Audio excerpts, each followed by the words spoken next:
ఏ తప్పు చేయకపోతే ఫార్ములా ఈ కార్ రేస్ కేసులో కేటీఆర్ ఎందుకు భయపడుతున్నారని ఎద్దేవా చేశారు BJP MP Raghunandan Rao. Case నమోదు కాకముందు ఒక మాట, ఎఫ్ఐఆర్ నమోదు చేశాక మరో మాట ఎందుకని మాట్లాడుతున్నారని ప్రశ్నించారు. మోదీకి, ఈడీని దేనికి భయపడనని చెప్పిన బీఆర్ఎస్ వర్కింగ్ ప్రెసిడెంట్ ఈరోజు ఎందుకు బెంబేలెత్తిపోతున్నారని ప్రశ్నించారు. గత 10 ఏళ్లలో కేటీఆర్కు మంచిగా కనిపించిన రాష్ట్ర పోలీసులు ఇప్పుడు ఎందుకు వేరేలా కనిపిస్తున్నారు అంటూ సెటైర్లు వేశారు రఘునందన్ రావు. పట్టుకపోయి ఎమ్మెల్యేని కూడా చూడకుండా కాలు చేతులు పట్టి గుంజుకపోయి పోలీస్ స్టేషన్లో వారేసారు. ఆ రోజు పోలీసు వాళ్ళు మంచి వాళ్ళు ఎట్లా అయ్యి ఇవాళ నేను ఠానాకు రమ్మంటే నాకు వెనకాల 10 మంది వకీలు కావాలని అడుగుతున్నాడు ఆయన. ఏం తప్పు చేయకపోతే నువ్వు కడిగిన ముత్యమే అవుతుంది, కేసు లొట్టపీస్ కేసే అయ్యే, మరి ఎందుకు భయపడుతున్నావు కేటీఆర్?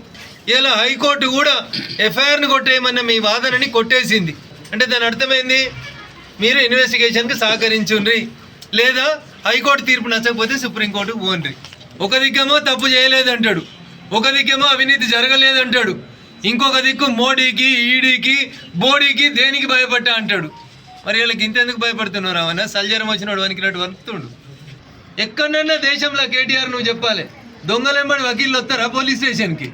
అట్లా పోతే ఇక దొంగతనమే చేయలేదంటాడు. వాడు కాలు మీద కాలేసుకొని కూర్చుంటాడు, మా వకీల్ సాబ్ చెప్తాడు అని చెప్తాడు. అందుకని కేటీఆర్ గారు ఒకవేళ తప్పు చేయకపోతే ఏసీబీ ముందుకు పో. ఇలా నువ్వు ఇట్లా అరిస్తే దొంగే దొంగ దొంగ అని అరిచినట్టు ఉంటుంది తప్ప ఇంకొకటి కాదు.